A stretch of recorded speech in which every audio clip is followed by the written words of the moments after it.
que acompanha o grupo de reflexão bíblica São Jerônimo.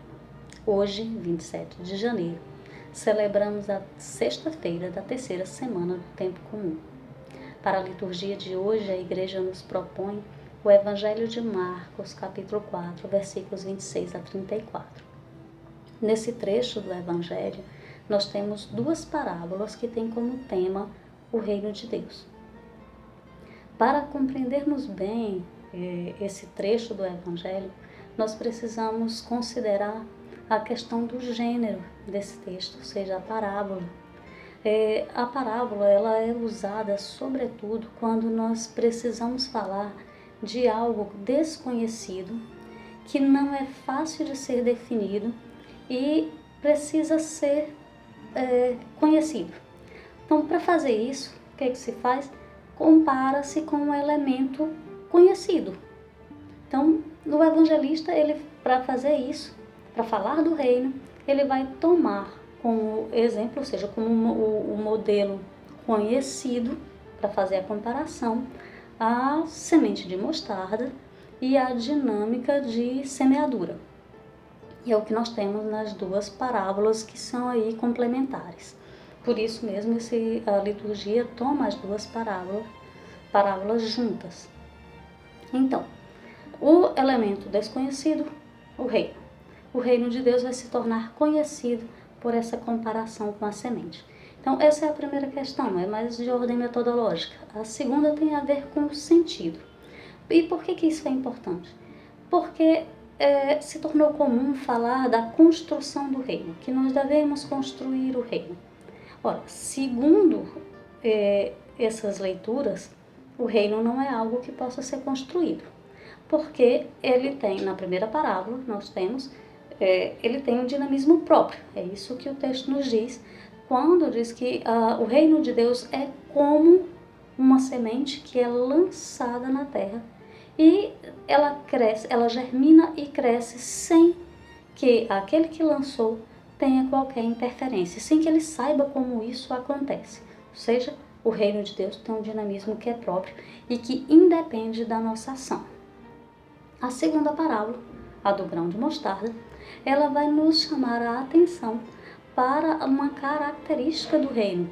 Ele pode parecer insignificante, ou seja, não se ter a dimensão ou o tamanho do que seria o reino, já que a semente de mostarda é considerada, segundo o texto, a menor de todas as sementes.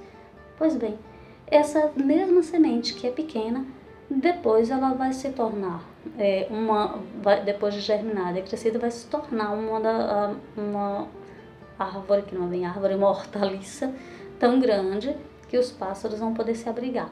Então, essa passagem ou essa transformação da semente que é tão pequena e depois ela se torna tão grande em comparação ao seu estado inicial, como planta, é o que vai chamar a nossa atenção para o reino, que pode parecer insignificante, que pode parecer ínfimo, mas vai se tornar inconteste. Todos vão poder ver, vão perceber. Então, o reino, ele é perceptível e o reino tem um dinamismo próprio. Então, com essa compreensão, nós vemos que o reino deixa de ser uma incógnita, deixa de ser aquela coisa indefinida, porque nos evangelhos nós não temos uma definição do reino, só que isso não quer dizer que pelo fato de não podermos definir, nós não possamos conhecê-lo, nós podemos, e é através dessa comparação com a semente e com o dinamismo da semeadura que nós sabemos ou que nós percebemos o reino. E é a partir disso que a liturgia de hoje, propondo esse texto, nos convida a conhecer o reino e a colaborar com o reino. Que significa que nós não construímos, mas nós podemos colaborar para que o reino de Deus se faça ou dificultar a existência ou a percepção do reino no nosso meio.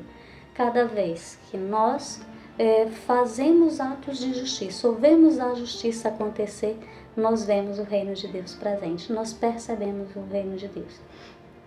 E Reino de Deus significa tão somente Deus reina.